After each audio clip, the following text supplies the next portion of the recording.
And she's looking at me like I have 3 heads or something, and I'm sure I must appear the same way to her. Looking through her eyes, she's probably looking at me going, why are you looking at me like I have 3 heads? And I'm thinking, why can't we seem to communicate? Why are we kind of talking past each other? I don't really understand what's going on. And I knew in that moment, I needed to find her type.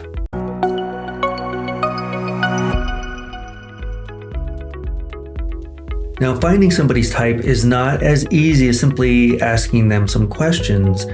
And there's a reason for this. And there's a reason why people type themselves upside down. It is very easy to do.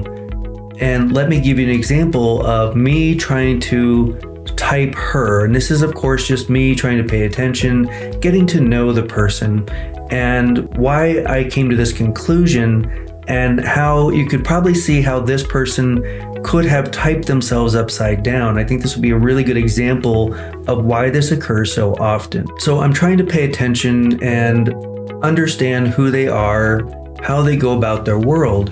And it is very difficult to do in real life. And the reason is because we give a persona, right? Carl Jung talked about this, the persona, kind of the mask. This is how we interact with other people and what we put on display, what we try to show other people and want them to see.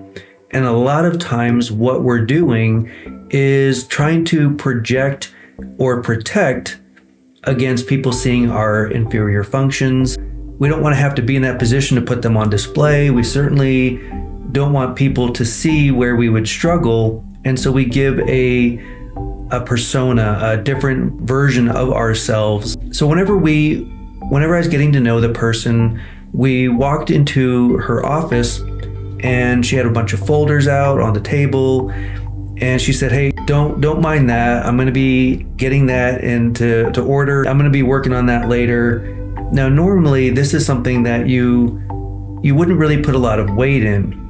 And it's just like coming over to somebody's house unexpectedly and they say, hey, don't mind the mess. But it began to be this running theme of pulling up the desktop and the monitors and going, oh, I'm going to be getting this organized. Like, I know it's a mess.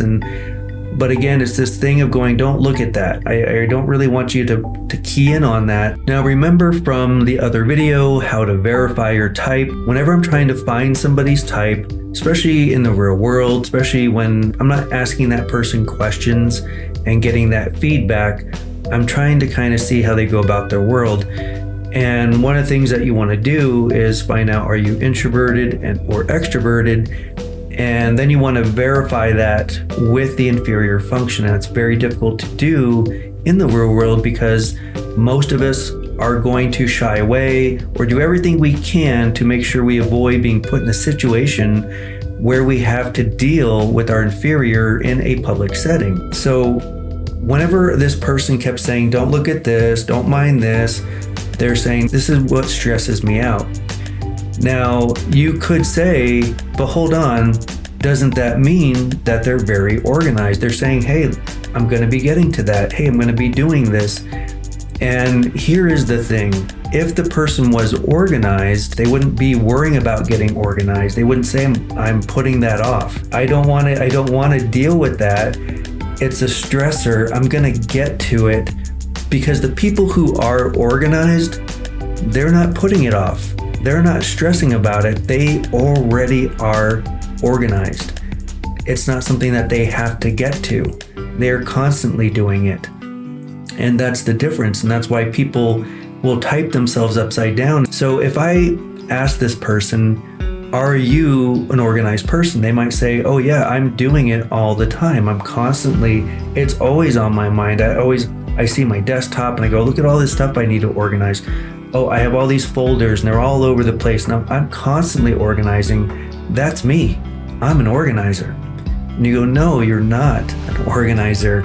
If you were, you wouldn't constantly be struggling to do it. But that's what they see, is they see the part that is stressing them out and go, that's me.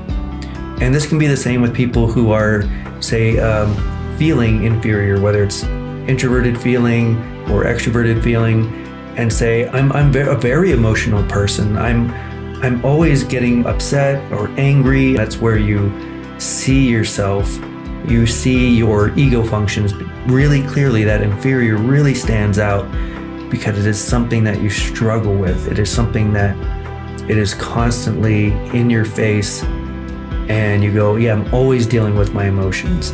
No, you're always dealing with your emotions because you're not good at dealing with your emotions. So it's very simple to see that inferior, and it stands out to us because it is one of the most conscious functions in a way, because we're always struggling with it. We're always trying to maneuver it and deal with it and move away from it. We go, that's me. You go, no, that's not you. That's why you're constantly struggling with it. And why people type themselves upside down, because that's what they see, and they go, that's me. That is the part that you do the least. You run away from this part, this main function. You use it almost unconsciously. It is so easy that you barely even see it. That is you. And that is why that happens, why somebody might see themselves and type themselves upside down. So to avoid that, what you want to do is to verify your type. You can do that by watching this video here, and make sure you're not falling into my top 5 reasons on why you can't find your type, and we'll see you in the next one. Thanks.